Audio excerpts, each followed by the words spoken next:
we're talking about people pleasing. And I'm really excited because we have a great question from a listener named Courtney. Hi, Mel. This is Courtney from Louisiana.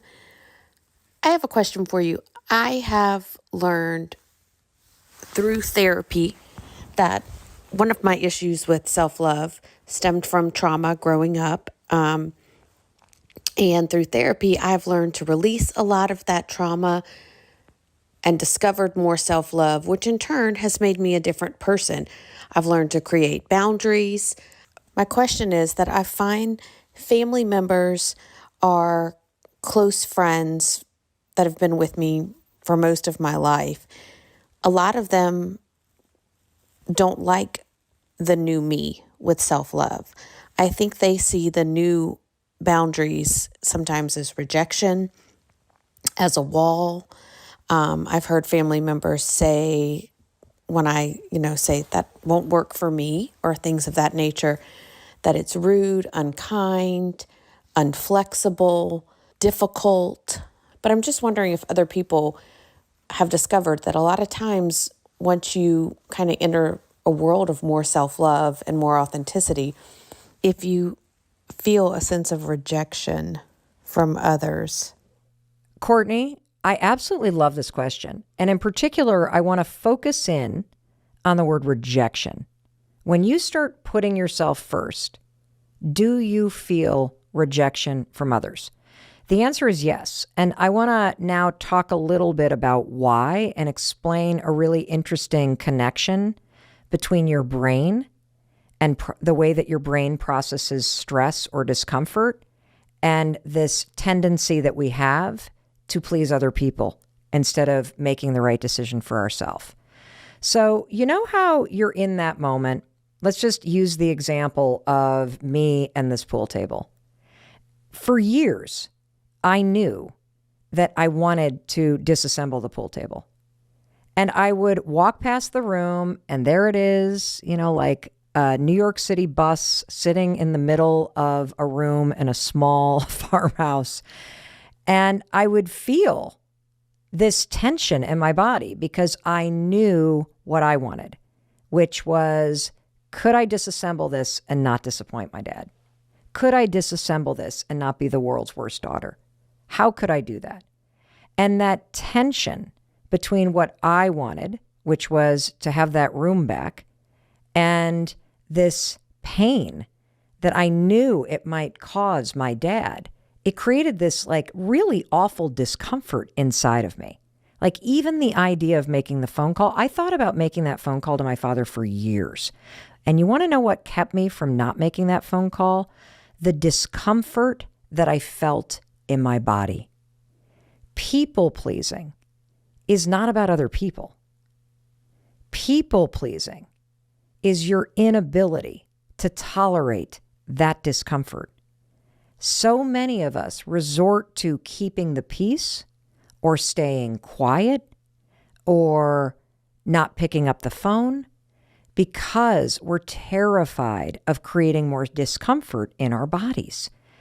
And that is what the heart of people pleasing is, that you just don't like to feel the tension of what if they're upset? What if this? What if that? And this goes all the way back to childhood. And there's a lot of research around this. In fact, based on research, this discomfort that you feel when you know that what you want is at odds with how somebody else is going to feel, the discomfort's normal. You're actually wired this way. And this has to do with the fact that we as human beings are designed to be in groups. We are designed to bond with other people. And when what you want, putting yourself first, is at odds with how somebody else is going to feel, it's at odds with your own wiring. And this is according to research from Dr. Juan Dominguez of Monash University in Melbourne, Australia. Dr. Dominguez says we avoid confrontation because of this uncomfortable sensation, and neurologically, it triggers you to try to just make the uncomfortable situation go away. Brain scans actually show that your prefrontal cortex, which mediates decision-making, and the anterior insula, which is involved in the experience of your emotions and body sensations. It shows way more activity than other regions in the brain when you're in a situation where what you want is in confrontation with somebody else. What you're experiencing and what I'm experiencing every single moment. When I walk past that room, I see the pool table. I know I'm like, God, I would love to just disassemble that, but I can't do that to my dad. He's such an awesome dude. It is such an amazing gift. What kind of a selfish piece of shit am I to even think that thought? When you feel that wave of distress, that's cognitive dissonance. That's what's happening with you. That there are two beliefs that are at odds, and that uncomfortable feeling is what makes you cave. It's what turns you into a people pleaser. And that's why this is so hard. And ultimately, this is like a huge wake-up call, I hope. People pleasing is not about other people. It's about you and your inability to tolerate confrontation or discomfort in your own mind and body. And I struggle with this. That's why self-awareness is key. And so I want to come back to the word that you used, rejection. Rejection. That when you start to change, what's going to happen is all that discomfort that you suppressed by keeping the peace or falling in line or saying what you think other people want to hear or just doing what everybody else wants to do. When you start putting yourself first, that discomfort that you were suppressing now appears in the world. See, people pleasing works. That's why we do it. So I want you to expect it, everybody. And again, I talked about this in the pool table story. Just give people space to be disappointed. Just give people space to feel what they need to feel. Because whenever you change and you start making decisions that either go against somebody's expectations. No, I'm not coming for Thanksgiving. We're going to stay home with the kids. Nope. My parents just did that to me. I wanted them to come up for the holidays. Really wanted them to spend Christmas with us this year. And when I invited them, they're like, thank you very much. We'd love to be with you. And no, we make it a rule not to travel during the holidays. Have you seen the airports? They're crazy. And then, of course, there were these huge storms and all kinds of cancellations. And they called right before Christmas, like, we're glad we didn't come. But I was disappointed. Doesn't change the fact that I love them. They're just putting themselves first. That's what that is. And because they're able to do that, that tension that they'd normally be managing in their body, now it comes between us because we're at odds. But that's okay. That's what life is about. And you got to be able to work it out. And, I want to tell you one other thing. You can use a little empathy. My parents were great when they called and said, we're not coming, because they knew I was disappointed. And they also said, we'd love to see you. And we just don't want to do it. Having done this so many years, we're over it. We don't have to be together on Christmas. Why don't you come down? Which I am. I'm going down next week and spending a week with them, and it'll be a lot easier to fly. And so they made room for my feelings, and they still did what made them feel good. That's the sign of a loving relationship, loving somebody how they need and want to be loved. And so when you start to change, it's going to change the dynamic. And the main thing to keep in mind about putting yourself first is that when you start to make decisions that work for you, it makes other people think about the decisions that they're making.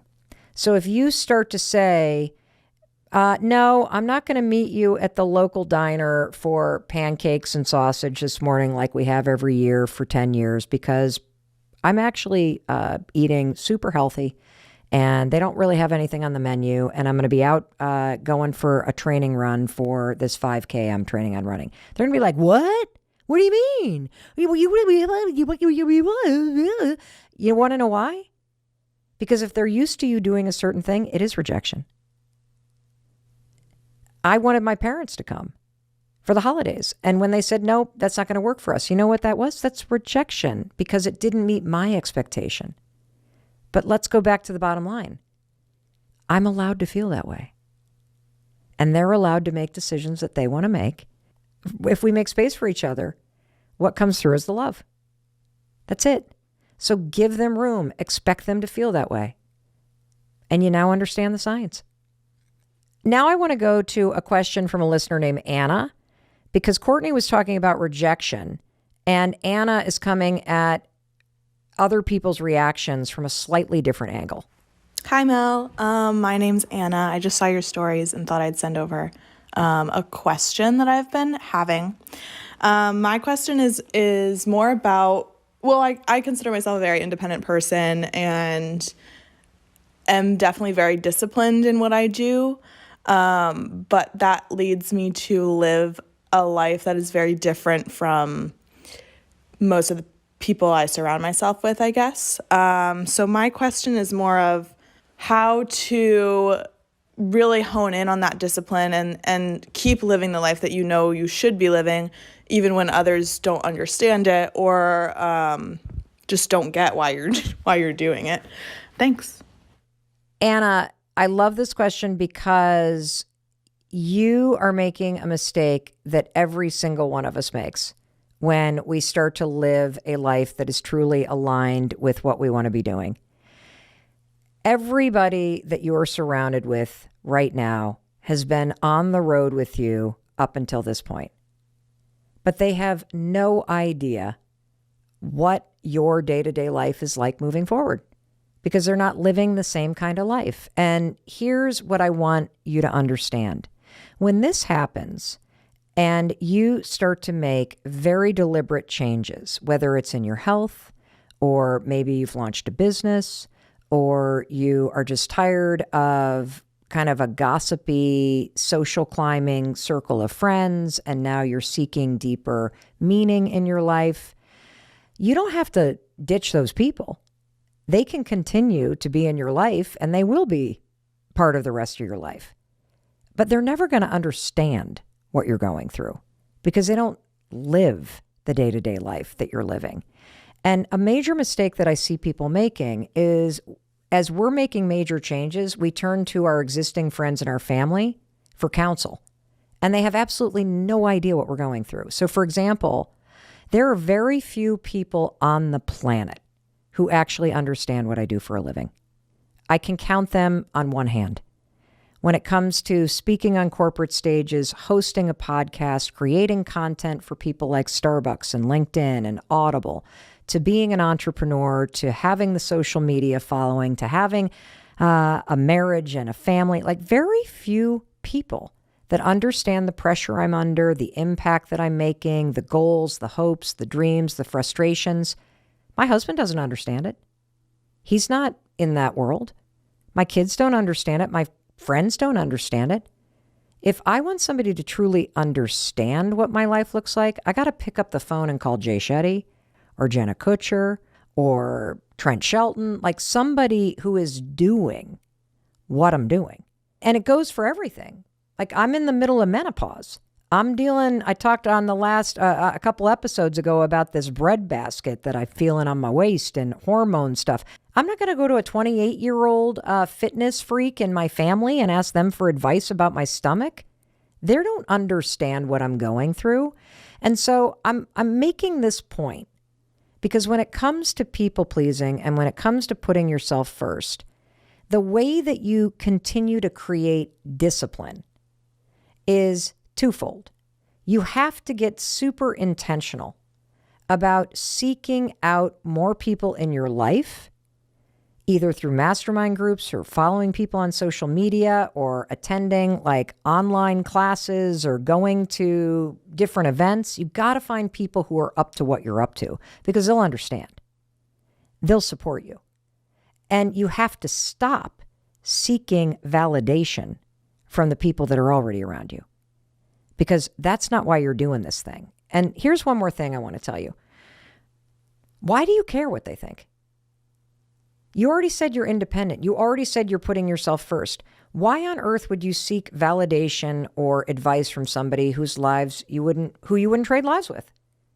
Just stop asking people who are miserable or unqualified to validate your happiness, your life, your choices. You got to validate yourself by making decisions that work for you. Stop looking for validation from other people, particularly other people who don't even understand themselves or what you're doing. Because if they can't understand themselves, if they don't understand what you're even trying to do, there's no way in hell they're ever going to understand or endorse what you're doing.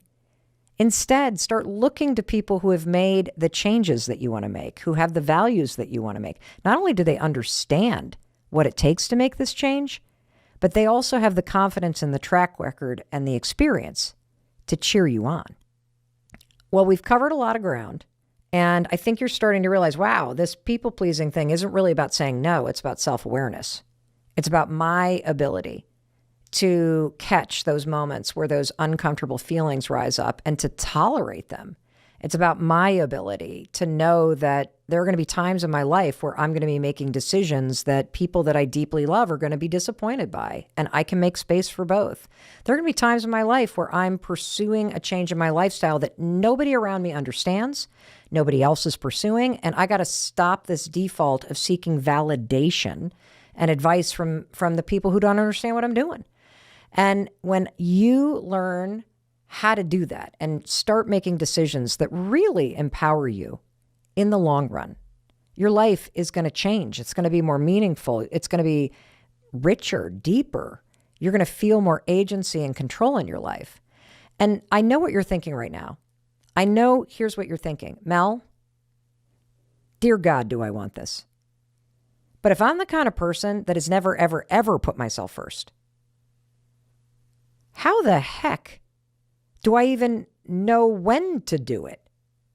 And let me tell you something. First, you have to go back to the beginning and become self-aware, and you have to get deliberate about defining the person you are becoming. Let's hear this final question from a listener to this podcast named Nella. Hi Mel, I am a big fan from Ireland. My name is Nella. I'm a singer-songwriter, and something that I definitely struggle with is with masking and, being afraid to show up as my true authentic self to all people at all times. Yeah, just any advice would be amazing on how to just get better at doing that and have the confidence to just be my authentic true self all the time. That would be great. Thank you. Nella, thank you first and foremost for your honesty. But I'm going to say something a little provocative. You kept saying the words true authentic self, authentic self, authentic self. And I want you to stop and ask yourself, do you even know who you are? Do you know what it means when you say, I am my true authentic self? And the reason why I'm asking you this question is because I don't think most people do. I think we want to be our authentic selves. Of course. But what does that even mean? Listening to your question, it reminds me when I was writing The High Five Habit, there was a woman who wrote to me from Ireland, and I ended up getting on the phone and then on a Zoom call, and I spent a lot of time talking to her, and she is in the book. And I want to bring this up because I want to make a point about the pressure that we feel to conform. So in this example of the woman from Ireland, she was writing about the fact that she wanted to get a divorce. That is her true authentic self. Yet she had been delaying doing this for 7 years because of the pressure of the Catholic Church, because of the disappointment of her mother, because of what the priest might think, because of what the whole freaking country of Ireland might think. And so I'm highlighting this because for some of us, people-pleasing is even deeper than sort of this discomfort. It's the social norm. Like you wouldn't be caught dead in some cultures or in some religions or in some households veering from the norm. The pressure is so intense, it's just the air that you breathe. And for many people, that is the case. And so if that's you, you might not even know what the authentic you is because you have been told for so long by your country, by your religion, by your family, by the community you live in, by whatever, who you're supposed to be. And I'm going to give you a really important exercise. I want you to just imagine that you are a screenwriter, that you are about to write a movie about the real you. Write a character description and describe a day in the life of the real you. Remove the country you live in, remove the religion you grew up with or you didn't, Remove the stories that you've been telling yourself or the pressure you feel or the disappointment or what other people think you should or shouldn't do. And write the story, a day in the life, of who you are at your core. When you would wake up, where you would live, where you would go, what kind of work you do, what kind of friends that you have. What are your habits? What do you love doing? Who are you laughing with? This is such an important exercise because, again, remember, I told you that people pleasing, it's a balance. And it begins with you truly knowing yourself. And if you don't really know who you are because you've always been told who to be and you've spent your life feeling like you do nothing but conforming, this is a really important step for you to take. Because people pleasing at its core is you believing the person that you are deep inside that it's not good enough. You're not good enough. And based on what we've talked about, you can start to change that. But you really have to go through the steps of getting curious about who you are for real. And if the idea of you having a conversation like I did with my dad, or you telling somebody that you're not coming over for dinner because you're tired, and that's the truth, or saying that, nope, you can't borrow my pickup truck again, I don't lend it out anymore. If that makes you really uncomfortable, here's a tool that you can use to start to experiment with that moment of discomfort. And the tool is called switch. And this comes from research. You don't have to say yes. You're going to go from saying, sure, I'll let you borrow my car, or sure, we'll come to Thanksgiving, or sure, I'll do that, or yes, yes, yes, yes, yes. Instead of saying no, switch it to a pause. I'll think about it. Let me check my calendar. I'll get back to you on that. When you switch your yes to a pause and you buy yourself some time, you're going to feel a little less pressure. For example, when you say, let me get back to you, 20 minutes later, you can email back and say, thank you so much for the invitation. I'm booked. Or send no over text if it's too hard to say it in person. Or say no over the phone if you don't want to say it to their face. But switching from feeling the pressure to say yes to putting yourself in a pause, that's what I want you to practice. Because if you can say, I'll get back to you, let me think about it. You got time to settle those uncomfortable feelings. Because remember, it's not about the other person. It's about you not being able to tolerate that discomfort that rises up. And then you immediately make the discomfort going away by going, oh, okay, fine, I'll do it. No. Switch into pause. Switch into pause, because in that pause, you're going to find some peace. In that pause is where you're going to find that balance. And I'm going to give you one more quick little example about how this works. So last week, I was in Las Vegas, and we were on day 15 of a 16-day business trip. And we landed late, and we did a tech check because I was delivering a speech in the morning, and we were about to head up to the hotel. It was 8 o'clock at night. And I turned to my friends and I'm like, we should probably get something to eat because we haven't eaten since lunch. I know it's late and we're going to get up early and then I'm going to have to race and do the speech and then we're going to race and we're not going to have any food in our stomach. So we went straight to the steakhouse that was in the casino. We walk in there wearing sweats off an airplane. It is 8:30 at night. This place has a freaking DJ in the bar. People are thumping and bumping and glitters and sparkles everywhere. They seat us right away in the bar at a high top. The three of us order immediately because we are going to shovel down that food. I got the filet mignon and some mashed potatoes and we got mocktails. And right above our head was this speaker that was like boom, boom, boom, boom, boom. Like it was like 0 to 1,000 inside this place. I was not ready for this. I just wanted to get some protein in my stomach and get to bed because I had a speech to give and I was exhausted.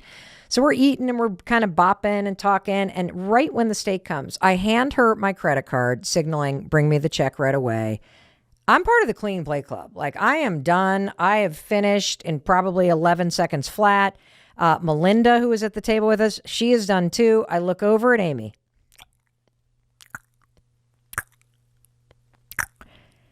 She is eating in slow motion.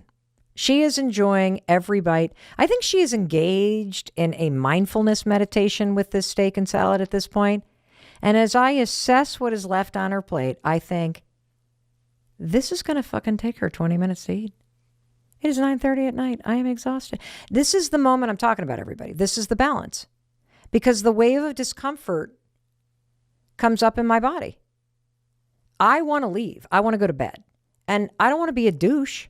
I mean, here, one of my closest friends is sitting here enjoying a salad. We've been on the road together. I'm like a ride or die kind of person.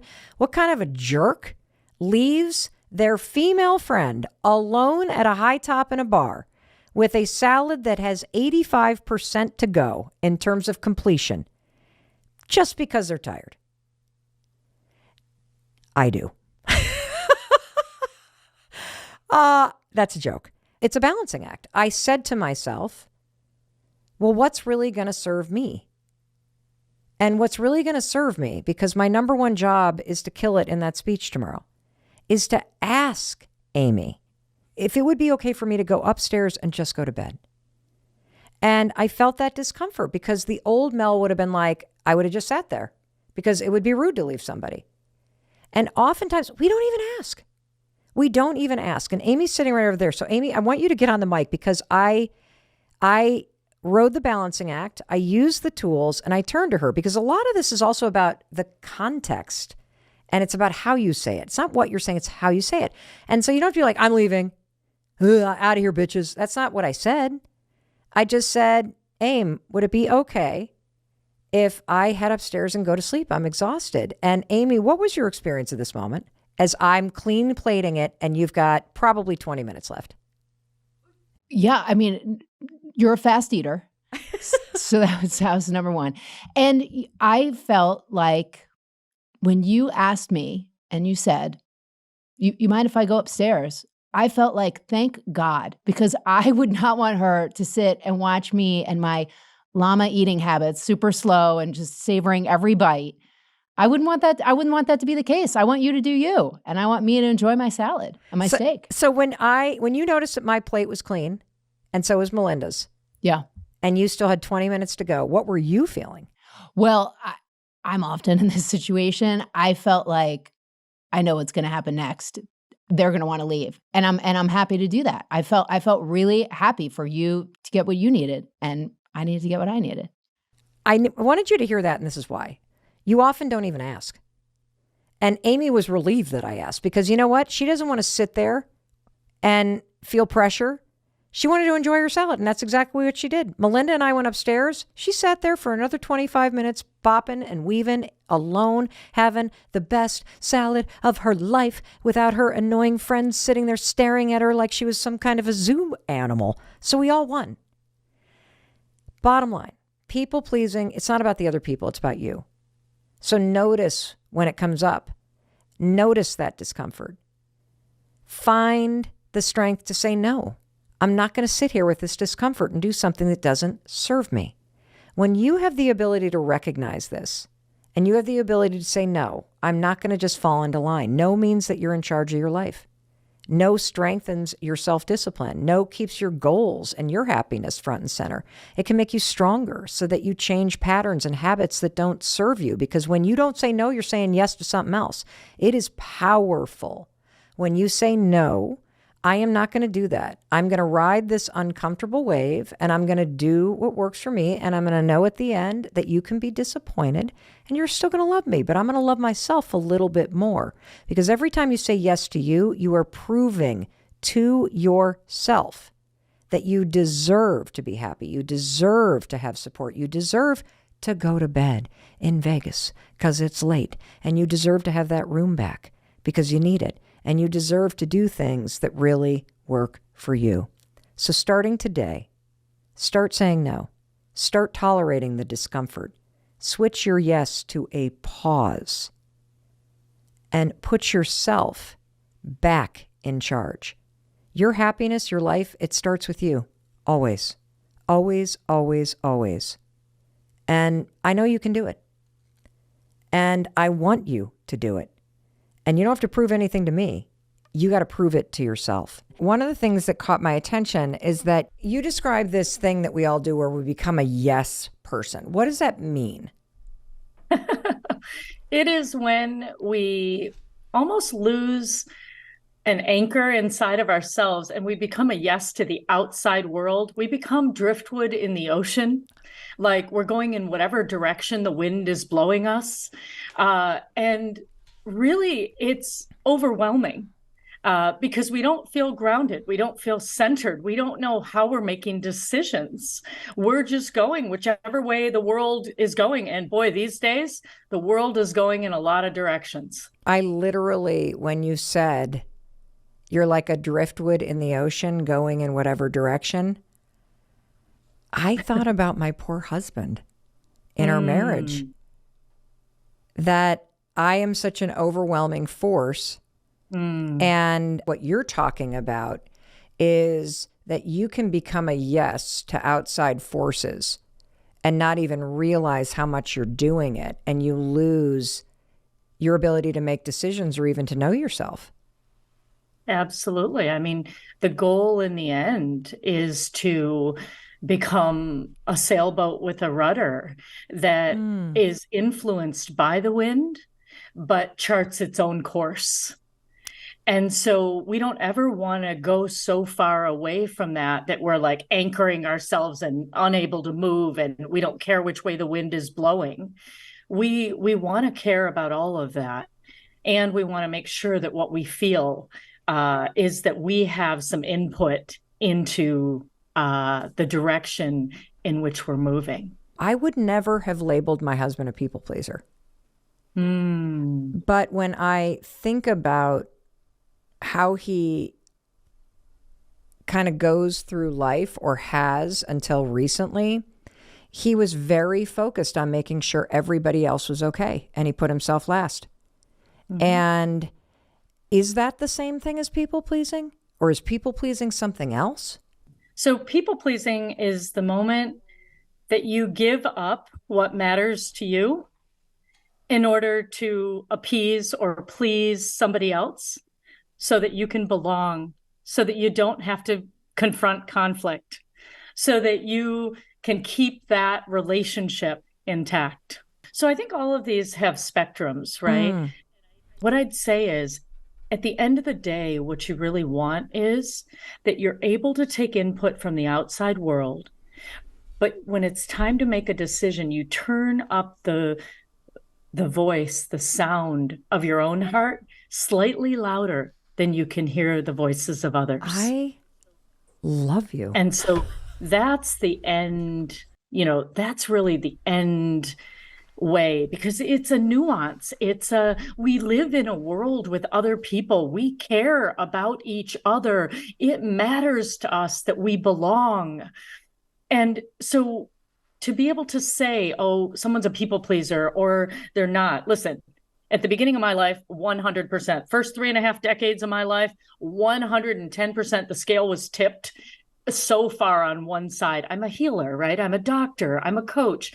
All of these come from that place. It's such a good intention to serve. Yes. But when it goes that far, at least what I learned about myself was that it came from a trauma early on in my life, right? Where I didn't feel like I belonged. And so if I didn't feel like I belonged, or I didn't understand what I did wrong, then later on, I will almost overcorrect in my life to make sure no one sends me, it was me being sent away with my grandparents when I was really young. And I didn't understand why am I being sent away? For my parents, it's an act of love. But to a child, it felt like, wait, why am I the one being separated? So, how we interpret what happens early on helps us figure out coping mechanisms and strategies that we use to manage that pain or that stress that occurs later on. And I went too far in one direction. What I hope I never lose, Mel, is caring about what the people around me think, what they want, who I'm in partnership with, and what he wants. So I really resonate with your husband because I think that's a lot of me. And I needed to come back more into balance to become who I truly am. And I needed to learn how to sit in the discomfort of another in order to be true to myself. There are so many things that you have already said that I don't want to go forward yet without stopping and taking some time and unpacking it. I want to make sure you heard Dr. Neha say this image of a sailboat with a rudder and a sail that can use the outside forces to go in a direction that you want, but that you stay centered to yourself. The second thing that I wanted to put a highlighter on is when you describe that story of being a little girl and your parents sent you to live with your grandparents and you didn't understand why. Mm-hmm. Can you unpack that for us? Because I had a very similar, like, visceral experience when you heard that. When I heard you say that story, I had this visceral image of myself as a little kid going, why are you mad at me? Mm-hmm. Mm-hmm. So I'm going to tell you a little bit about it, and we'll just see how I do. Okay. When I was 3 months old, my parents are immigrants from India. And in 1965, they came here to build a life. I grew up in Michigan, in Grand Blanc, Michigan, and I'm the middle daughter of three. My grandmother, because we're Indian, came over to take care of the children while my parents were both working full time to make ends meet. And so my grandmother was cooking, cleaning. I have an older sister, 18 months older than me. So now there's a newborn. Okay. And you can imagine those two little ones in this whole thing. So my grandmother's there. My grandfather gets stationed in the by the UN in Africa to help them with their agriculture. He calls my grandmother and says, I know Neha's 3 months and Rithu's 18 months, but I need you here. I'll do the work of the United Nations project, but I need you to do the social world, which you do so well. My grandmother scooped me up, had a talk with my parents, scooped me up and said, I'm going to take Neha with me. You take care of Rithu. She's potty trained. I'm going to take Neha with me. We'll have plenty of resources there and me, and everything's going to be great. And my parents thought, oh my gosh, how amazing. Right. Like, she'll get the love of her grandmother who was going to be here taking care of her. So they sent me. Fast forward 2 years. And my sister and my mother came to pick me up. Except a 3-month-old didn't know what was happening, but a 2-year-old sure does. And so when they came to pick me up and brought me back, I didn't stop crying for more than a month. Wow. I would just wake up, I'd be crying. Where is my Nani and Nana? Where are they? And my parents, who were in their 20s, doing the best they knew how, moving to a new country, all of these things, were beside themselves with this 2-year-old who wouldn't stop crying. It took about a month. And I realized how stubborn I was, because when I was little, I would only call my dad in that time. I'd only call him, hey, you. I wouldn't call him dad. I was like, hey, you potty. Hey, you hungry. Hey, you. But it took about a month of his persistence. I have to give him credit. And I upgraded him to uncle. Wow. And I realized after about a month or two that no matter how much I cried, I wasn't going back. And so I better adjust to the environment I'm in. And I began to scan the environment. I mean, I knew what everybody wanted. My mom, my dad, my sister, the Indian community around me, my neighbors. And I became such a good child that when I overheard my dad later on wanting to, he just made a comment like, yeah, the second one was a girl too. Like, I wanted a son who was an engineer. And then I heard my mom saying, wow, I missed my calling to become a doctor. I hope one of my girls becomes a doctor. Boy, Mel, my radar was so in tune to everybody else's needs. And the Indian community, in general, it's like, hey, so you're good at math and science? Are you going to be an engineer or a doctor? So this little girl grew up like a sponge, absorbing the external environment because inside me was too painful.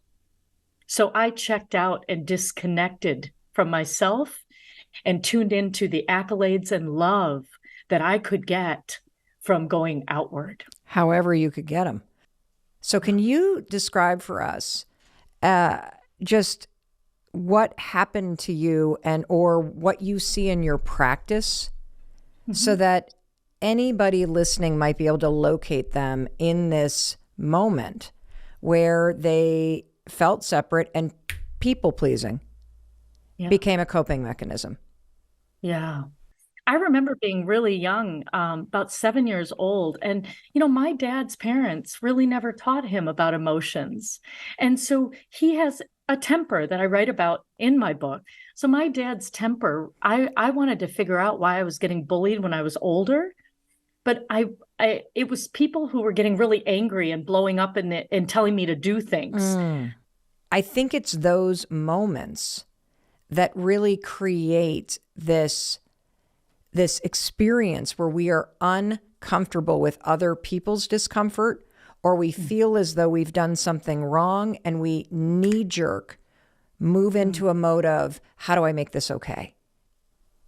How you show up as a leader today is determined, as much determined like by your childhood blueprint as your wardrobe at home influenced what you're wearing today. I want to help deconstruct the invisible connections between their past and their present moment experience. So I traced it back to being about 7 years old in a yellow kitchen, standing kind of behind a plant while my parents were arguing about something. And my dad got really mad. He picked up a plate. It was empty, but a plate, and he smashed it down on the table and it broke. And little 7-year-old, my mom said, Neha, can you please go upstairs, honey? Can you please, I'd like to talk to your father. And so that was my cue to exit left. But I remember it wasn't until 20, 30 years later that I remember saying, oh, wow. I, in that moment, came up with, don't make dad mad, because if you do, this time it was the plate. And if mom wasn't here, next time it would be you, right? Like, I didn't do this consciously, but my little brain went scurrying up the stairs and noted to itself, danger. Anytime someone starts raising their voice, thumping, breaking, slamming cupboards, doors, whatever it is, don't make any more trouble. Get out of there. Right. I think we all have an experience like that growing up, because because the hardest thing in the world when it comes to yourself is managing your own emotions, both what you're feeling and your ability to tolerate it. And when we went to our, massive audience online and started asking people about people pleasing, the vast majority, 70% of people said, I often say yes when I mean no. And the majority of the time it's at work and with friends. 82% of people responded that they feel constantly stressed, irritated, tired, and impatient. And they attributed it as being related to some conflict that they were avoiding. And you as a medical doctor have seen the impact not only in your own life, but with your patients, both when you were practicing as a resident and also in your current practice, the impact of all of this pent up inability to tolerate emotion and then twisting yourself in knots to make everything on the outside okay when you are simultaneously killing yourself on the inside. Can you talk to us about the physical impact that people pleasing and being somebody who's so concerned about the outside that you're not thinking about you and inside of you? What is the physical impact of doing this over time to yourself? Always putting everybody else first. And here's some of the things that people said. I avoid conflict because I'm afraid of criticism, because I hate confrontation. That was a huge one. I hate confrontation. I just want to keep the peace. It makes me uncomfortable. It's just easier. Well, let me tell you, it's only easier short term. It's easier in the moment. So when you have you come to a decision point, am I going to address this, or am I going to not say anything about someone wearing shoes in the house, someone leaving dirty dishes in the sink every day? This is an everyday experience. What happens is, in the short term, you have a choice. If you choose to ignore it, you take the short-term high of not having to deal with it. It's just easier to do the dishes. It's easier not to say something. It's easier to go to their house for the holidays. It's just easier to say, I'll take the pager, or I'll do the summary of the report, or I'll handle the thing, or I'll pick it up, or I'll just say yes because I don't want to deal with the drama. So in the moment, you're like, okay, I know that this is not the right decision, because I can feel my resistance to it, and I can feel my kind of like, but then I just take it on myself because I think it's easier. But you, as a medical doctor, Dr. Neha, are here to say, no, something else is going on. What's going on? Well, you're taking the short-term high, and you're going to end up with the long-term yuck. Okay, you're going to end up with looking yourself in the mirror saying, does everyone think I'm a magic fairy around this house? Like nobody else does anything? So what happens is, Mel, if there's a conflict between you and I, and it's between us, and we ignore it, it grows bigger. It doesn't go away. We think we've just avoided it. It actually grows bigger, and it changes location. And so it took me a good 10 years of me wanting to be curious about why I got bullied in my life, why I felt so tearful when I would leave people. All these curiosities led me down the path of exploring my childhood, which gave me the answers of what the unhealed experiences were for me that I needed to heal in order to, in the present day, feel more connected, be able to talk about these stories without crying, right? And sometimes I do get tearful. Okay, so there's something here, Mel, that I want to say is underpinning a lot of people pleasing. And it's that we don't really teach our children. We weren't taught, and oftentimes because our parents didn't know themselves, how to handle disappointment, how to handle discomfort, an underlying sense of unease in our bodies.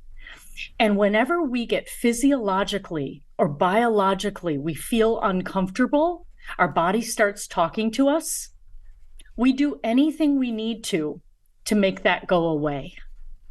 Every single human being has that experience at some point in their childhood where you're like, scan the environment. And now, based on what's happening outside, I got to become or behave or do something in order to remain safe, or to be seen, or to get the love, or to just get them off my back. And is that the heart of people pleasing? And maybe I should ask you this: what is people pleasing? What is it? Is it a personality? Is it a coping mechanism? What is people pleasing? The way I think of people pleasing is it's a behavior that we use in order to feel safe and belong.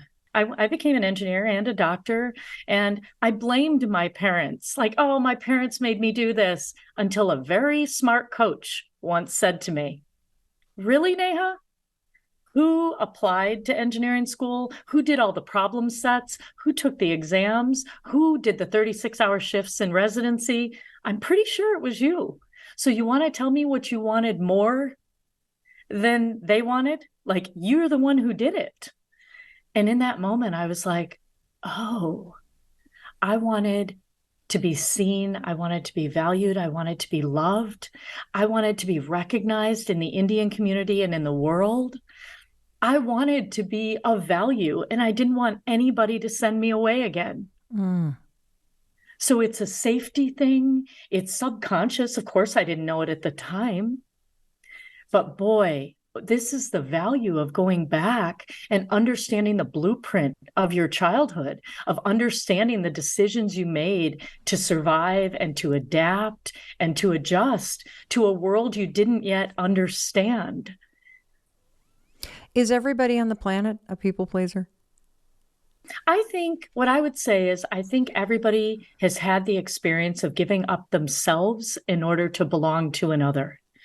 You know, I'm thinking it's Gabor Mate who speaks about authenticity over attachment, that sometimes we choose attachment over authenticity, and that we give up who we really are if we know that consciously. If we know who we are, we give it up in order to keep the relationship, stay attached, be part of a group. Yeah. I went to med school. Yeah. So yeah, engineering and med school, absolutely. I did it. Now I can see that I did it with those underlying subconscious intentions. I went to engineering school because I was good at math and science, and because I heard my dad say that one day in the office. I was walking by. He had no idea I heard him. And then the second piece is the Indian community and my mom revered doctors. My mom missed her calling. And I think that's a bigger piece underneath here, which is when you don't know, when you're not anchored to what you value and who you are that driftwood in the ocean. And I want to go back to what I said at the very beginning, which is that I'd never thought about my husband, Chris, as a people pleaser, because I consider myself a people pleaser, not anymore, but that in the past, for probably almost 50 years, I was actively trying to make sure nobody was mad with me and actively trying to avoid conflict and actively scanning the environment and saying yes when I meant no, and not really good with boundaries and feeling a lot of anxiety and a lot of resentment and all of that kind of stuff. And so my experience of people pleasing was on the type A end and on the you are actively engaging in something to manipulate the way other people respond to you. That's what you're doing. And I got it. And I never thought about my husband on the spectrum of people pleasing. And so I have learned about my husband that he was like so many people, and perhaps you listening, he felt like the forgotten one in the family. Nobody was there to pick him up. Everybody was too busy to come to his games. He's got story after story after story. Just a couple weeks ago, his mother was reflecting with tears in her eyes about how poor Christopher, we put him up in an unfinished attic in a crib, and that was his room because we didn't want to hear him. When you said driftwood floating in an ocean, I had this visceral experience that that's what my husband must have felt like for years.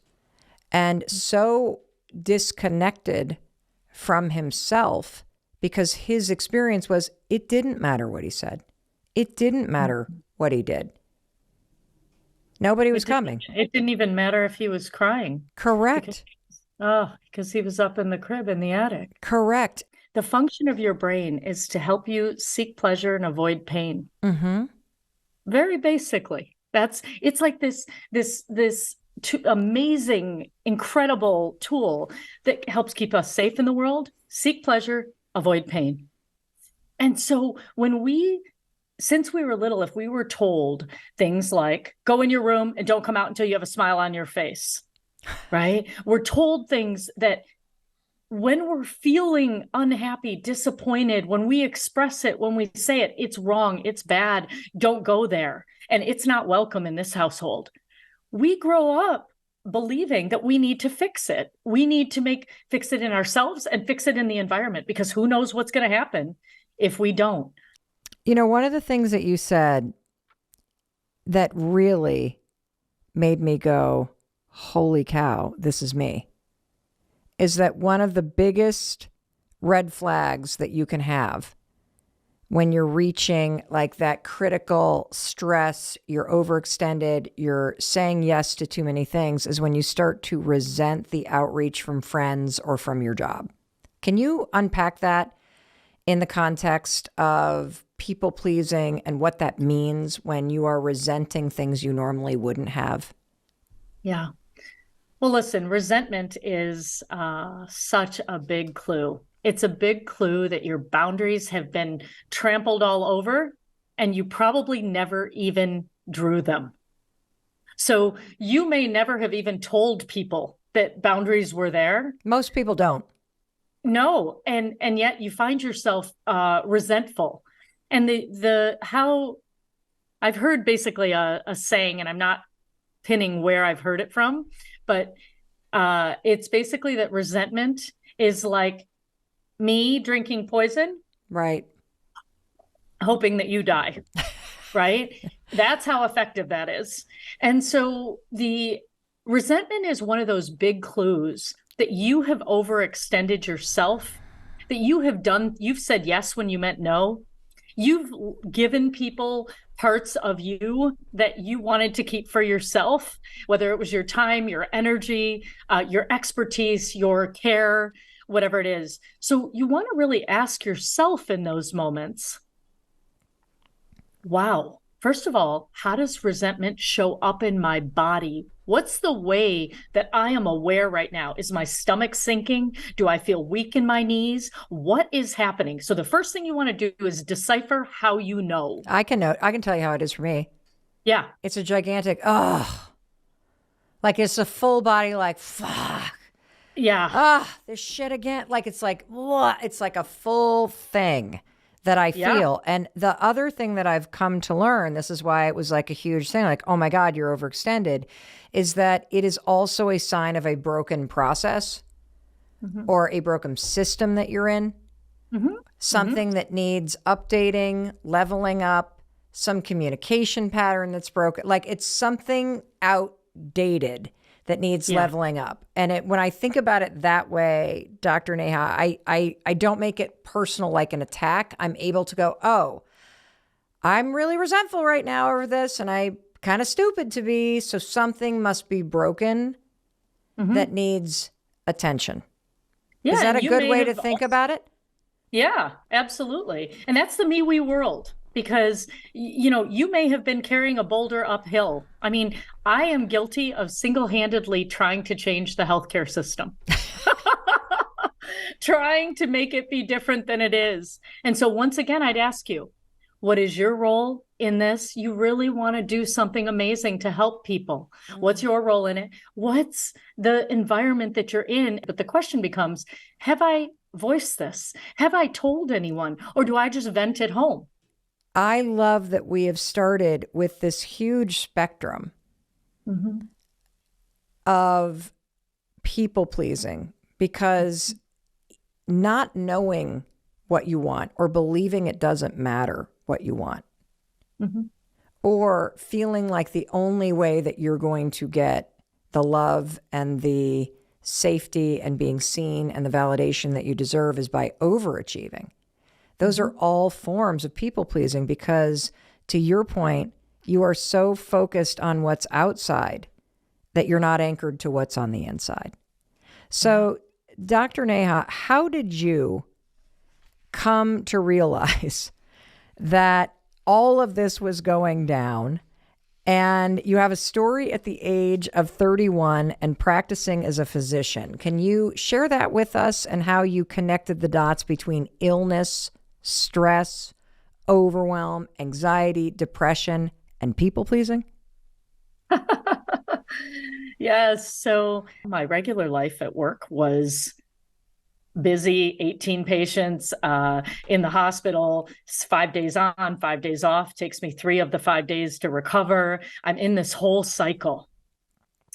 And I still remember it. It was June 17th, 2004. I walked into the hospital. I'm seeing my 18 patients, last day on service. I get to sign everybody off. Somebody calls in sick. What do I say? They say, can you take the alpha pager? Somebody's sick today. The alpha pager means you also take all incoming traffic, air traffic control from all neighboring hospitals. Oh my gosh. I said, so what did I say? Last day on service, I'm exhausted. I say, sure, I'll do it. I take it. 5 hours later, so I started at 6 a.m. It's 11 a.m. I've seen 2 of my 18 patients, and I turn to the nurse and I say, hey, Nina, could you please get 40 milliequivalents of IV potassium for the gentleman in room 636? And she turns to me and says, Dr. Sangwan, are you okay? And I say, yeah, why? And let me just tell you, truth be told, that was my first indication I might not be. I said, yeah, sure. Why? And she said, because you've asked me that same question 4 times in less than 5 minutes, and I've answered you every time. Whoa. And it was one of those moments where I kind of went into a little bit of shock. Like, I don't know what's going on here, but I better pay attention. So I walked to the bathroom and I contacted a psychiatric colleague.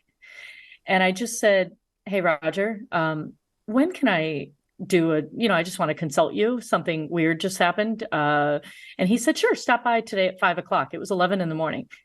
And I looked at my pale, weary face in the mirror and I said, how about now? And boy, that is code in doctor world for I am in trouble. And he took me in, and 1 hour later, he diagnosed me as a severe people pleaser. He told me that single-handedly I was trying to take care of the fact that the hospital environment was understaffed to make budget, that I was in an environment of bullying in the hospital, and that I was a real people pleaser that had started to manifest here in my work, that every time someone needed something, I was the one to volunteer. And what he told me that was really lovely is he said, I really want to acknowledge how much you give. So he wasn't making me wrong or bad. He was trying to help me understand that there's what I now refer to as me, we world.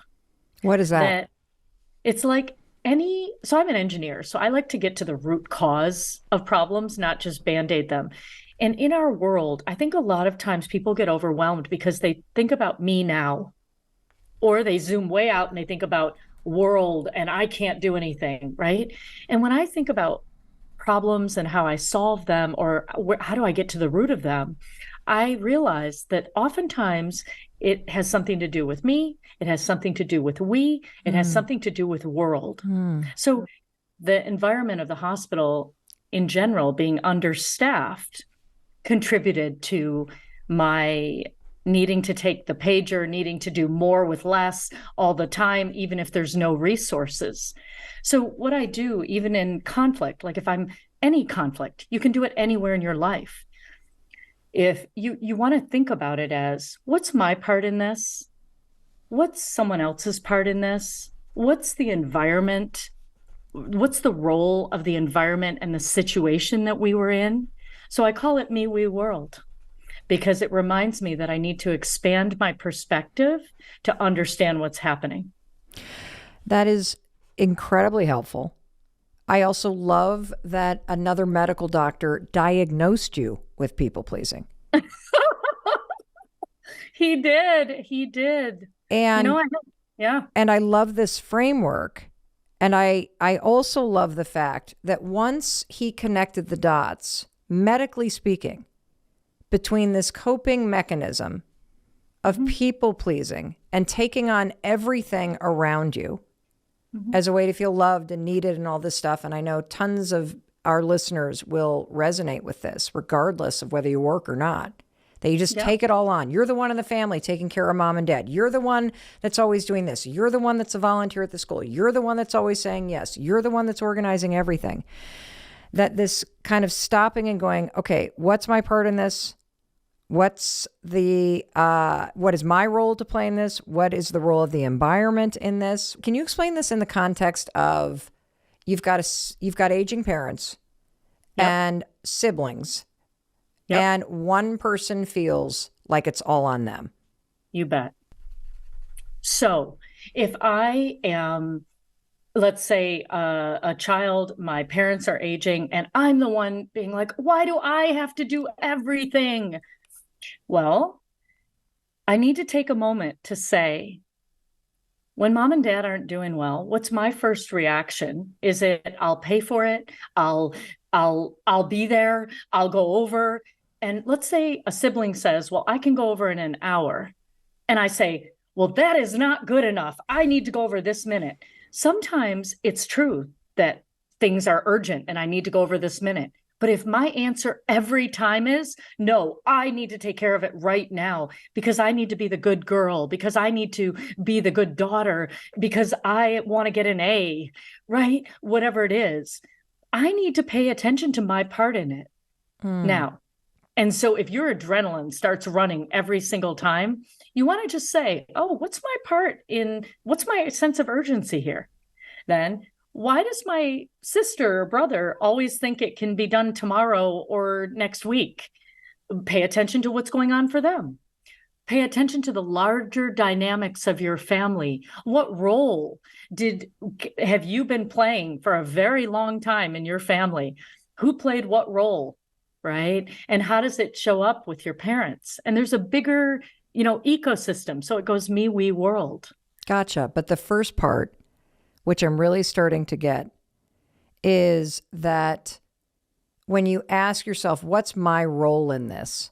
You will inevitably find yourself having to look in the mirror and see those moments where you can't deal with discomfort in your body. Yep. You can't deal with the disappointment that it's not going a certain way.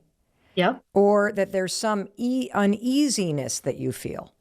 But That's what if nobody goes? What if this happens? What if that happens? And so the people pleasing is triggered by something happening in our bodies. Yeah. And what I would say to you as a doctor is I learned from my patients that their inability to communicate with themselves and each other makes them physically ill. Wow. Can you talk a little more about that? Because that really, really piqued my interest. Unresolved conflict, unmet expectations, misunderstandings, broken promises, heartbreak, fractured relationships, loss, separation, unhappiness, all of this stuff, all of this discomfort that we process by saying, it's just easier not to say no. It's just easier to give in. It's just easier to make the world around me okay and work another weekend and take on that thing that isn't my responsibility to take in, that it actually bubbles to the surface as physical illness, stress, burnout, anxiety, depression, all that stuff. Is that what you're saying? 100%. I found that stress causes or exacerbates more than 80% of all illness. Wow. And when I realized that, I came back in the hospital and I was like, hey guys, I figured out that stress causes or exacerbates more than 80% of all illness. Why are we not asking our patients once we've physically stabilized them? Let's ask them what's at the root of their stress. And my colleagues, one at a time, gave me some version of this. Neha, just like you wouldn't order a test or a diagnostic that you didn't know what to do with the result, nor should you ask a question that you don't know what to do with the answer. And I'm telling you, Mel, I got angry. I got sad and I almost got emboldened. Right. And then we give them some cocktail of medications, antidepressant, anti-anxiety, or sleep medication to help their physiology get back in sync. Now, these things are good to do when somebody is about to fall over the edge of burnout or stress or overwhelm or whatever it is. They're helpful.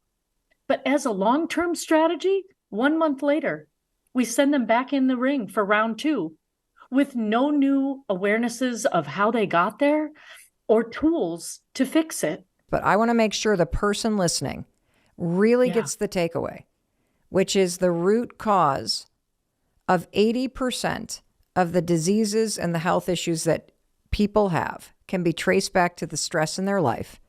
Mm-hmm. And you are also saying that the majority of the stress that you have control over. Mm-hmm. And that this all stems even deeper to an inability individually for you to tolerate unease in your body, discomfort, or disappointment. And that is what is triggering people's inability to effectively communicate with themselves or other people. That is what turns us into people pleasers. That is what turns us into yes people. That is what is contributing to you getting sick and unhealthy and feeling anxious and stressed, and that there is a solution. So tell us these 5 questions that you ask the people that you work with, Dr. Neha. The 5, I call it the awareness prescription. Okay. And so the night before their discharge, I would say to them, I'm getting ready to discharge you tomorrow, and I'd like to give you the opportunity to answer 5 questions. Question number 1, why this? Why a heart attack? Why not your liver or your left leg? Why has this part of your body broken down? And whatever comes to you is the right answer. Okay. Question number 2, why now? Why not 3 years ago? Why not 2 weeks from now? What is the message that you needed to get in this moment that you were not getting? Question number 3, since hindsight's 2020, what clues, symptoms, patterns that didn't make sense now make perfect sense? Question number 4, what else in your life needs to be healed? Oh, that's the doozy. And question number 5, if you spoke from the heart, what would you say to me? And so every patient knew what was at the root of their stress. They knew why they were sick. They knew what they needed to do. And there's not a single patient, thousands and thousands of them have done it. And I speak about it actually in Talk RX, how I use this and help them get to the root of what was going on. Here's the best part, Mel. My patients' families weren't the ones that started writing me after this.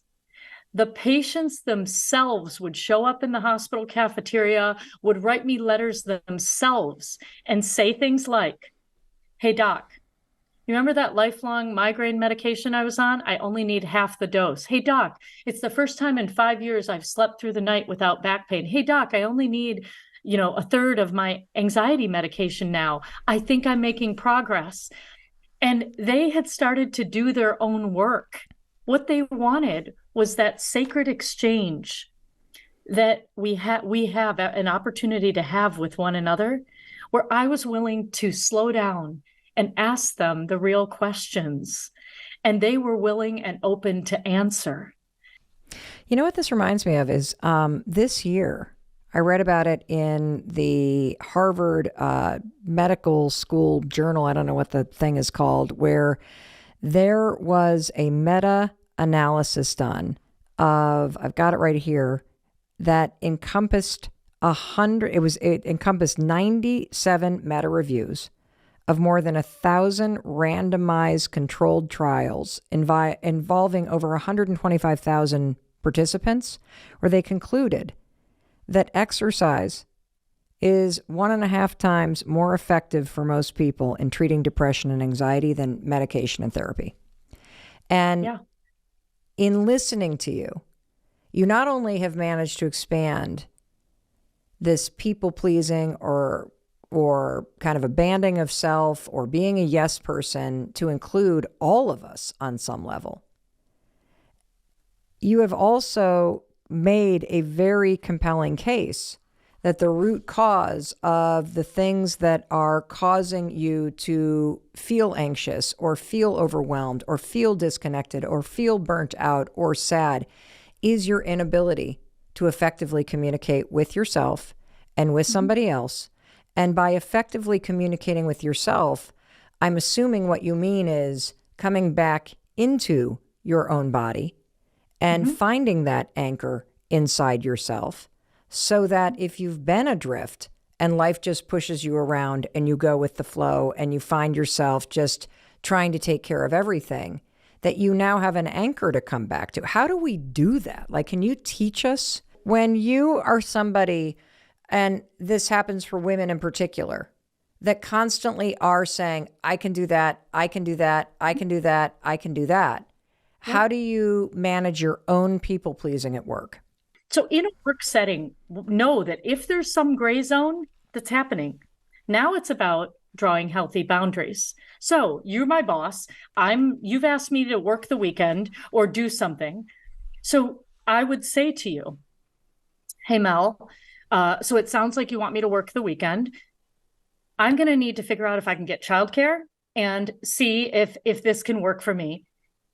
Is this something that might be ongoing that we need to talk about and arrange so that, we need to have a discussion on this?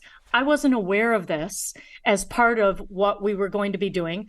And then when I got into that discussion, I would be saying, how long is this for? I would be now the thing that people worry about is, am I going to get fired? No, what I'm worried about is I'm going to get fired. And so you just get to say, listen, I'd like to talk about this because I want to do a really good job for you. Help me understand what's changing about the role, about the company. Because listen, it's not about me being a victim and being fired. The deal is, if the company's changing, I need to figure out whether I'm still a good fit for this role, this company, this new chapter, this new phase. We're in a world moving faster than many of us, definitely me, can keep up with. And so the name of the game now here is going to be, can we navigate the unknown together? Can we ask these questions? Can we draw healthy boundaries? Do we know what levels of agreement we've made? And do we have the courage to speak up when something feels hard, different, not what we want to do? What I want to thank you for is that I think that when the world talks about people pleasing, we immediately go to boundaries. And what you're talking about is the medical and physiological fact that people pleasing is triggered, the root cause, by an inability to tolerate discomfort and unease in your body. And if you can start with that, you will start to build a muscle of tolerating that wave that normally triggers you to say yes when you really wanted to say no. And it's in that ability to tolerate and be aware of the discomfort that you gain choice and you gain that anchor and you get reconnected to yourself. And now you have a chance to start doing the things on the surface, no, or a boundary, or renegotiating agreements, all of which you have so beautifully empowered us to do. If you've always lived your life for other people's expectations, how at the age of 54 do you step out and live your life for you? Great question. So are you a people pleaser? Are you always worried about what people are going to say or think? Are you constantly concerned that you're disappointing somebody? Do you have trouble putting yourself first? Well, listen up, okay? Doesn't matter if you're 54 or older. Doesn't matter if you're young. You're never too early, never too late to learn how to live for yourself, okay? This was super hard for me. I was basically like a human chameleon. I was such a people pleaser that I would morph into whatever kind of person I needed to be in my friendships and particularly my romantic relationships. When I was in college, I remember my freshman year, I actually sewed a Grateful Dead patch on the center of my ski jacket in the back because my boyfriend liked the Grateful Dead. I didn't even like the Grateful Dead. That's how much of a people pleaser I was. That's how much I put everybody else before me. I not only said yes to things I didn't want to do, I actually pretended I liked stuff that I didn't like just so I would fit in. And this is where we all go wrong. We have life backwards. We think that the point is to fit into somebody else's world. That's not the point of your life. Your life is to figure out, the point of your life is to figure out who you are, what you like, and to be that person no matter where you are, okay? The point of your life is to figure out who you are and to be who you are no matter where you are. Got it? Good. That's the point of your life. So how do you do it? How do you start practicing it? I'm going to give you 2 tips today. Number 1, once a day, say no to something. People pleasers always say yes to shit. they don't want to do because they're afraid of somebody's reactions, because they think they need to put somebody else first. Every single day, say no to one thing you just don't want to do. And it's going to be hard in the beginning. But when you start saying no to the stuff you don't want to do, you start becoming the person that you want to be. And you got to say no to a lot of people if you expect to continue to put yourself first. So that's rule number one. Rule number two, we're going to leverage something called behavior activation therapy. It's called BAT for short. Tremendous amount of research behind it. Super simple principle. If you're trying to change, one of the most effective ways to change anything is to simply act like the person you want to become. Behave like the person you want to become. So if you're a people pleaser who puts themselves last, you need to wake up every day, and after you've said no to something, I want you to go through your day and act like a person who's not a people pleaser. Act like the person you want to become. And here's one final little trick. If you don't know how to do that, just pick somebody who you think is like that. And, who could you pick? Oh, I don't know. What about your friend Mel Robbins? Here's how you use this trick. Tomorrow, when you wake up, as you're practicing behaving like the person you want to become, as you're learning how to put yourself first, if you get yourself in a sticky situation and you don't know what to do, just ask yourself this: what would Mel Robbins do? And act like me, because I do put my self first.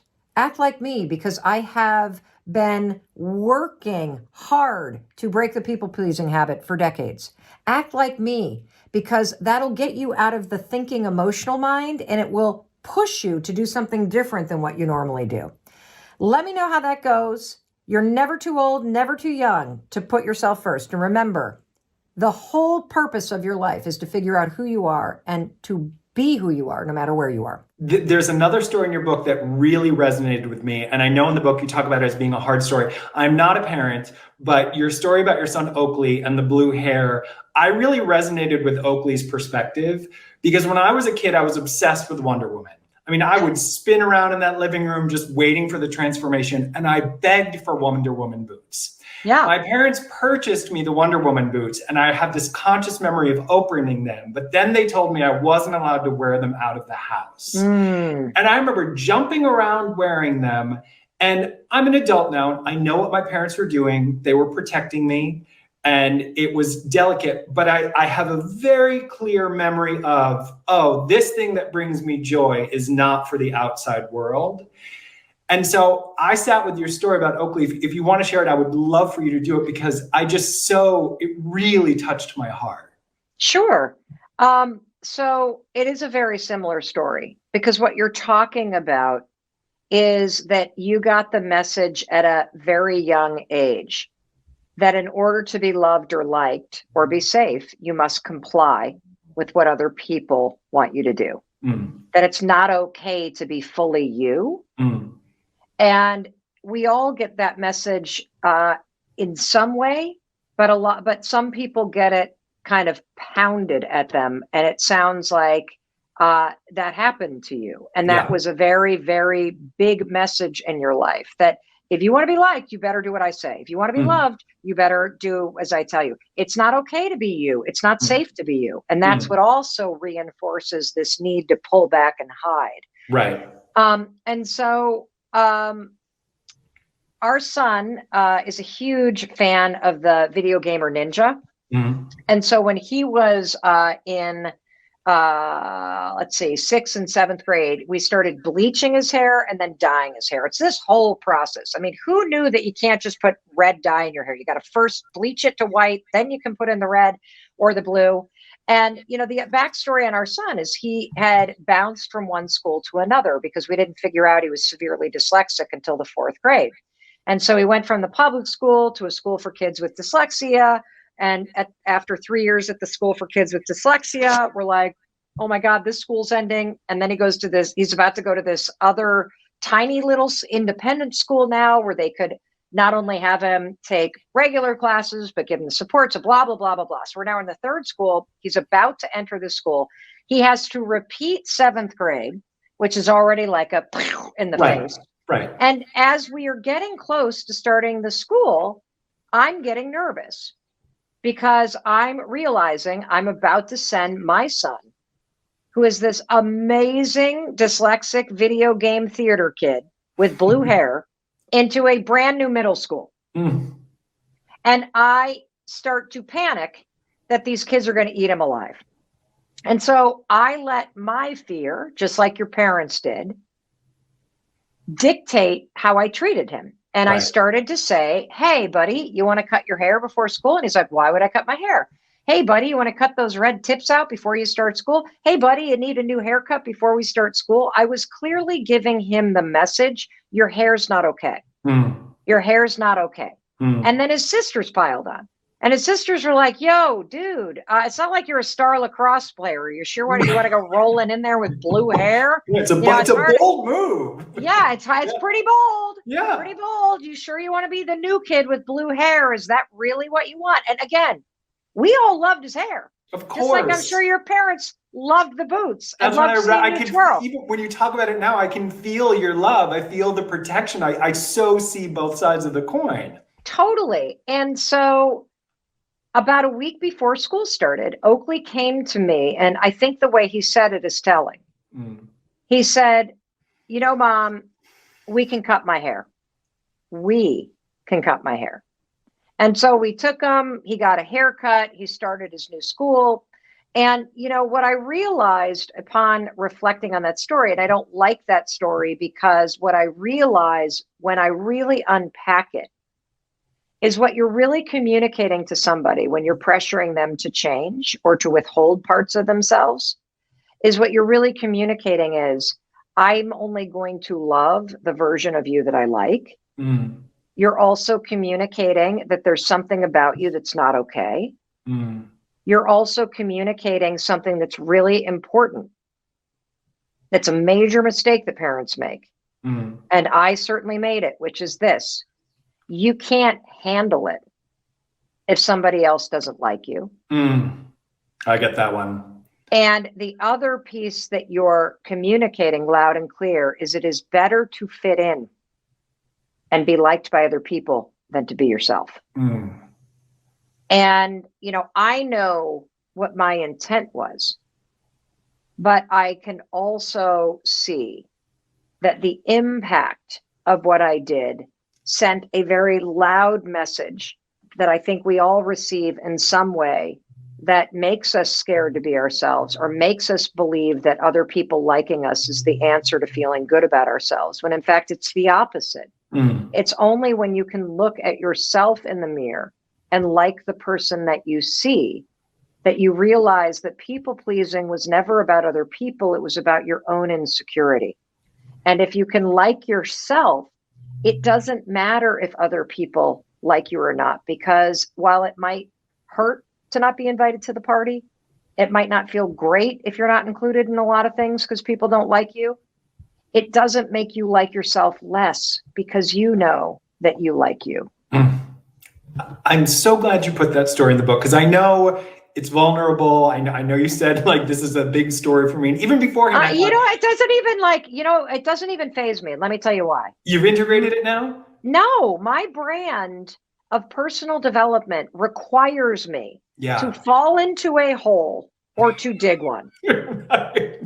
And then I gotta find a freaking ladder to get out of it. And it's in finding a ladder, whether that's the high five habit or it's understanding people pleasing or the mistakes I made as a parent. It's through all of those screw ups and those hard parts of life that I earn the life tested wisdom, and I discover simple tools that have really helped me either forgive myself or understand what went wrong or explain the mistakes that I was making so that I don't make them again and somebody else can be saved the headache that I've caused myself, or that I discover something so profound like the high five habit that honestly is really the secret to cracking everything open and building a whole new foundation for your life. I love the simplicity. I mean, I struggle with that word because yes, in theory, the idea might be simple, but it's so much deeper and so much more profound than that. And I really encourage anybody watching it to give it a chance, because I immediately noticed a difference. In the world of self-help, it was one of the fastest, immediate responses I think I've ever had on a positive level. This is a question from Sylvie5. I'm a people pleaser. What did I know? How to set my boundaries and say no. How do you set boundaries? If you're who? So do you have anybody in your life that's Who is the most important in your own life? Who? Who? Me. Exactly. That's how you, like, if you're a people pleaser and you want to make sure everyone's happy, you need to realize that you are more important than anybody else to yourself. So step one is to make sure you are people pleasing yourself. Okay. And normally people pleasing it's only ever bad when you're jeopardizing how you feel. So if you can prioritize how you feel, then I feel like you can people please as much as you want. As long as it's aligned with what you believe. Feel. Okay, so hold on. It actually sounds like you skipped a step. Probably. So step one is understanding what you want. What you want. Exactly. And step two is making decisions that align with what works for you. I think being a people pleaser is a great thing. Making sure other people are happy is a great quality. But you need to make sure that you are the happiest, because you also can't help people if you're not happy.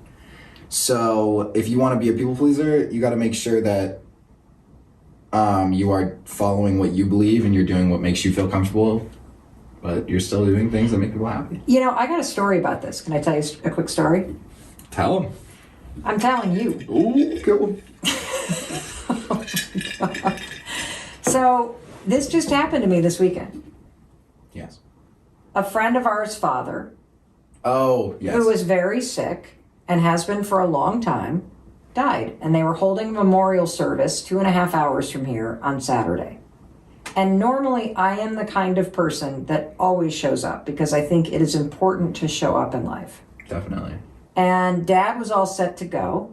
Mm-hmm. And I was planning on going. But then I had a mammogram, which is a scan of my breast. I don't know if you know this. And they saw something. You just had one? Yes. And that's why I was in Boston for an extra 2 days. Did they get it out? Well, they wanted to do extra tests to see, what exactly it was that they saw and to make sure it wasn't something, scary. Is it? Thankfully, no. I've got to go back for more tests in 6 months, but they think it's just scar tissue. Lovely. So when I got up here on Friday night, finally, after 2 extra days of, getting the exam and moving, I was tired. And here's a question that I asked myself because I started to beat myself up for not wanting to go. And Dad looked at me and said, well, I really don't want to go either, but I think it's super important that you show up for friends. And I think you should show up for friends. Of course. But here's what's important if you tend to be a people pleaser. Instead of asking yourself, should I show up? Should I do that thing? Ask yourself, what would support me?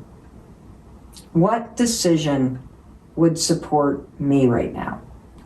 So instead of the should, which is guilt, obligation, what decision really is going to support me? Yeah. And had I not had to be in Boston 2 extra days to get all these medical tests... You would have gone.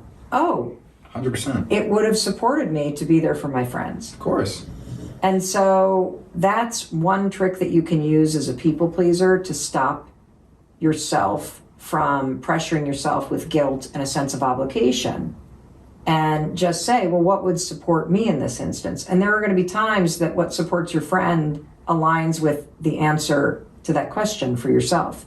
And there are times when it's not going to, just as it did on Saturday.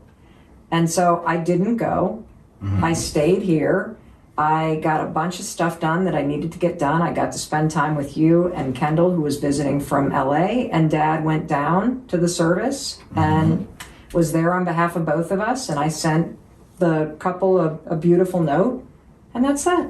I'm so excited to talk to you. And the fact is, I've been dying to talk to you about a particular topic. What is that topic? Self-motivation.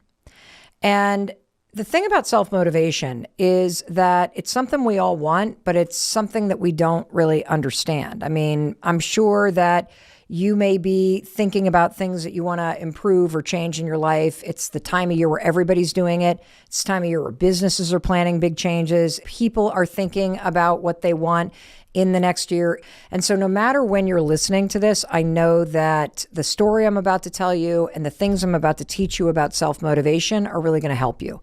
Because the fact is, there are two truths about self-motivation that are essential for you to understand if you want to be able to hack motivation when you need it. Because here's the thing.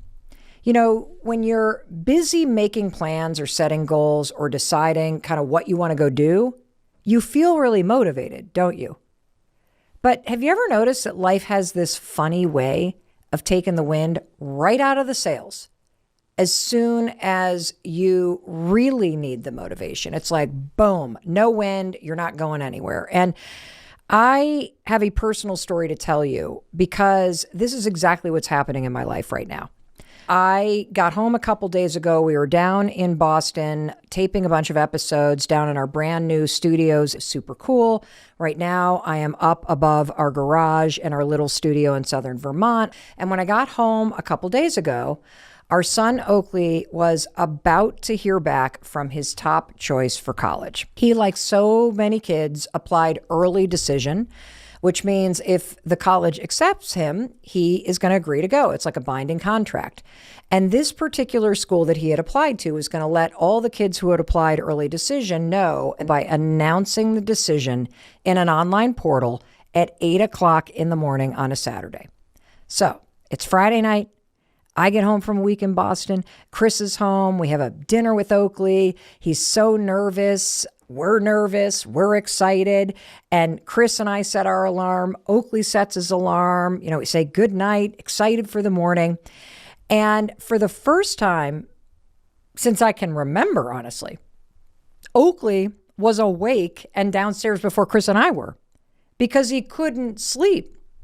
He was so nervous and he was so excited to hear back from his dream school. And if I'm being honest with you, neither could I. I could barely sleep either. I was tossing, I was turning, and you've probably had this experience, right? Like maybe you're waiting to hear back on a big job that you've been interviewing for, or you're waiting to hear back to see if you've got it into graduate school. Or maybe it's a moment where one of the kids that you love is about to find out, did they make the orchestra? Did they make the soccer team? And I got to tell you, I was so excited for him because I watched him pour himself into the application for this college over the last couple of months. I mean, he's been writing and rewriting essays. He's been gathering up the recommendations. He's been working hard to keep his GPA up. And you could tell he not only really wanted this, you could tell he was willing to pour himself into it, right? Because unlike his sister, Kendall, he wasn't going to be auditioning for anything. And unlike a lot of his friends who excel in sports, he wasn't getting recruited by a school. And this particular school doesn't do interviews. So his one shot was how he could present himself as an applicant on paper. And as somebody who is dyslexic, that's basically your worst nightmare. But he went for it. And that morning, standing there in my PJs, I wasn't really nervous. I mean, I was so excited. I was excited because it wasn't just about the college application, but I've seen how hard he's worked for 4 years straight. And I know that all these schools are now crazy competitive, but I said to myself, look, you don't need to worry about this, Mel.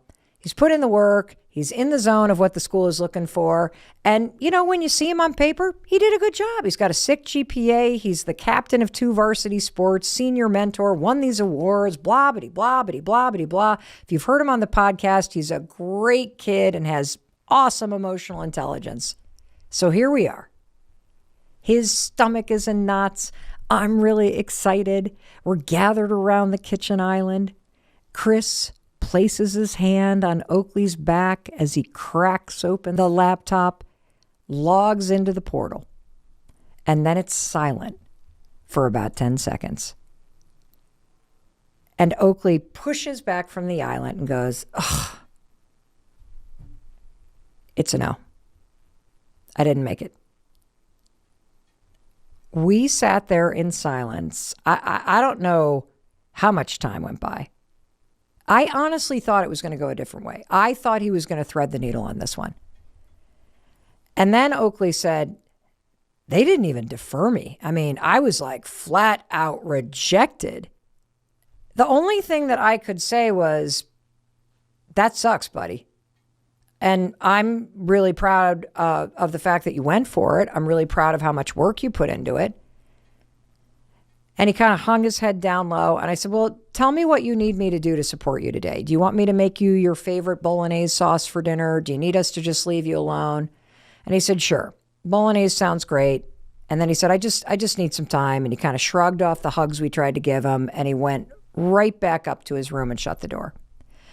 And, you know, I was standing there and I kind of looked at Chris, and it was one of those moments in life where you're not quite sure what to do with yourself right now, you know, and in the context of college, I'm sure you've seen those videos that have gone viral online where the kids are gathered around the laptop and their families are all around them. And all of a sudden they get the news and they scream and jump and shout and the family starts crying. And I kind of thought that was going to be us. I don't think I've ever seen a video online of the moment where somebody gets rejected from their dream school. And yet, life is full of rejections. It's full of setbacks. It's full of heartbreaks. And you can know that intellectually, but boy, is it hard when it hits.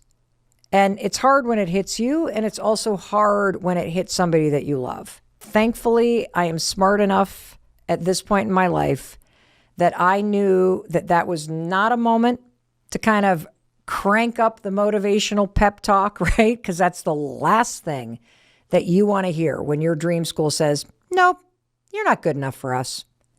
Or that job that you've been interviewing for says, sorry, you don't have what it takes. And there's a lot of layoffs happening right now. In fact, someone that is in my family just got laid off after working somewhere for 10 years, just completely out of nowhere. Their boss didn't even know it was coming. I'm sitting here talking about college applications with Oak, and the fact is you can pour years of your life into something, and all of a sudden you hear, nah, I think we're going to go in a different direction. And when that happens, let's just not even mince words. It frickin' sucks. And you do need to wallow in it. You do need to take some time. You do need to feel sad or frustrated. You do need to let all of that come up because you know what? Those are very appropriate emotions. In fact, they prove that you're mentally healthy because when you work hard for something and you don't get the result that you were working for, it does sting. So don't rush past that feeling. But now let's talk about what comes next. Because one of the hardest yet most important skills in life is what you do after you've been rejected. That's what we're talking about today. How do you self-motivate? How do you pick yourself back up? How do you motivate yourself again when you feel like life just punched you in the face? And that's exactly what's going on in our house right now. Oakley now has, as I'm talking to you, exactly 11 days to complete all the remaining applications and essays that he needs to work on in order to apply to other colleges. And it's because he was so motivated and excited about this one school that he figured, oh, you know, all the work that I'm doing for this, it'll help me get the other stuff done. And I'll wait until I hear, and hopefully I'll get in. And if not, then I'll complete the other ones later, right? It's easy to do that when everything's in front of you.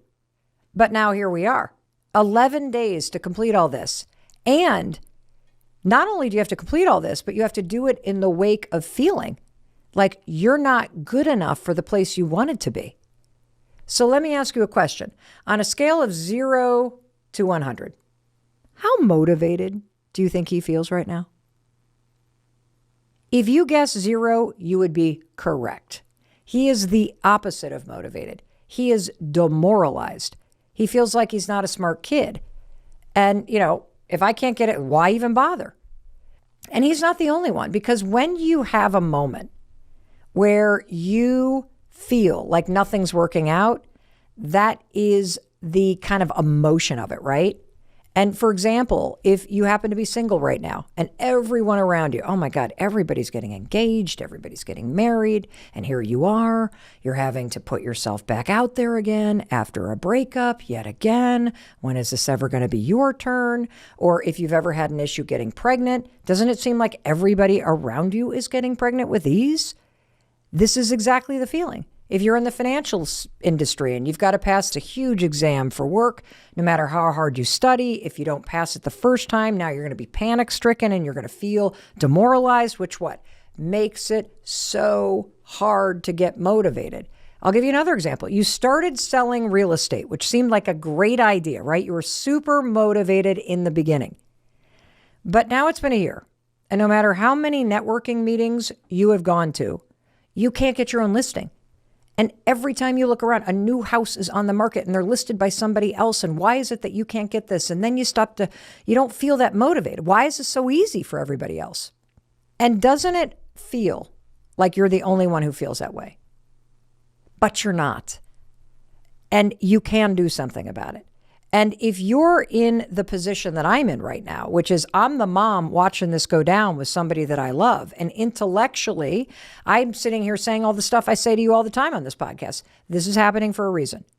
Intellectually, of course I know he's going to end up in the right place, exactly where he needs to be. Of course I know that college does not define who you are. Of course I know all this. But you can feel two things at once. You can know that everything's going to be okay. And you can also feel in your heart something breaking, right? And that doesn't change the fact that I can't want this for him. He has to want it for himself. And the truth is, I can't motivate him.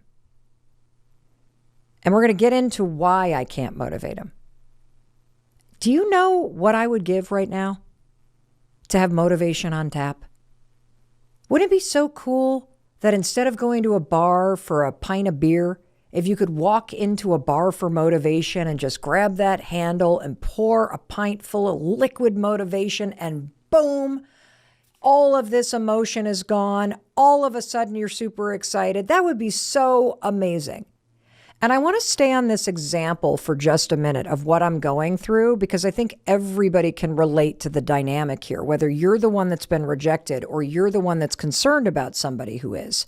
Because what our son does or doesn't do in the next 11 days potentially determines what the next 4 years of his life could look like. And that family member of mine who got laid off after working somewhere for 10 years, what they do or don't do over the next few months can really matter in terms of what happens next.